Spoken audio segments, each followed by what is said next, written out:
వృషభ రాశి. ఈ రాశి వారు ప్రవర్తించే తీరు అందరినీ ఆకట్టుకునేదిగా ఉంటుంది. వృత్తి స్థానంలో అనుకూలతలు సిద్ధిస్తాయి. రావాల్సిన సొమ్ము చేతికి అందుతుంది. వ్యాపారాదులలో పెట్టుబడి పెట్టినది ఎప్పుడుదో ఇప్పుడు వచ్చేటువంటి అవకాశం కూడా ఉంది. ఆర్థిక రంగం మీకు అనుకూలమైన ఫలితాలని అందజేస్తుంది. సామాజికంగా వ్యవహరించేటప్పుడు ఎదుట వ్యక్తి యొక్క అవసరము అలాగే మీ యొక్క అవసరము ఈ రెండింటినీ టాలీ చేసుకుని ఎదుట వ్యక్తి యొక్క అవసరం ఎక్కువగా అతనికి నష్టాన్ని తొలగించేదిగా ఉన్నప్పుడు మీ సొంత ప్రయోజనాన్ని కొంత నష్టపోయినా సరే ఎదుటి వ్యక్తికి ఉపకరించడం మీకు మేలు చేస్తుంది. వాహనాల విషయంలో జాగరూకతతో ఉండాలి. ముఖ్యంగా ప్రయాణ సమయంలో గౌతమ నామాన్ని జపించుకోవడం తప్పనిసరి.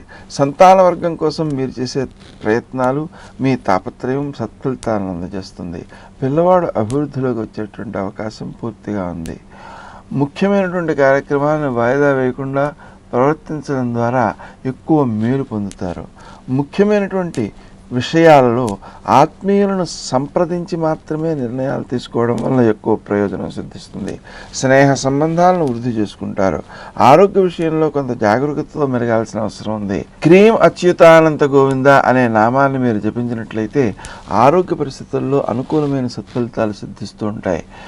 ఇతరులకు ప్రయోజనాలను కల్పించడం కోసం స్వప్రయోజనాలను కూడా విడనాడేటువంటి మీ వ్యక్తిత్వం అందరికీ ఆమోదయోగ్యమే. ఆర్థిక రంగంలో మాత్రం కొంత ఇబ్బందులు చోటు చేసుకునే అవకాశం ఉంది. అప్పు ఇవ్వడం మంచిది కాదు. గతంలో ఇచ్చిన అప్పులు కానీ గతంలో పుచ్చుకున్న అప్పులు కానీ ప్రస్తుతం ఇబ్బంది పెట్టే అవకాశం ఉంది.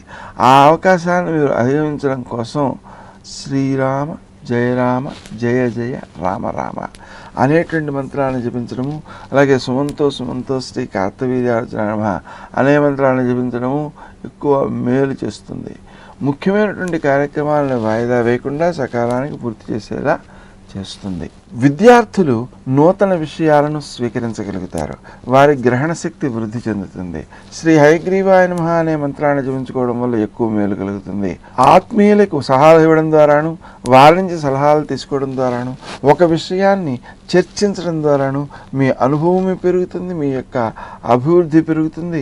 ఆధ్యాత్మికంగా మీకు రాబోయే సమయంలో వచ్చేటువంటి ఆటంకాలను కూడా ఆ ఆధ్యాత్మిక మార్గంలో ఉన్నటువంటి వారు తీర్చగలుగుతారు. వారేమీ ప్రయోజనాలను అపేక్షించరు.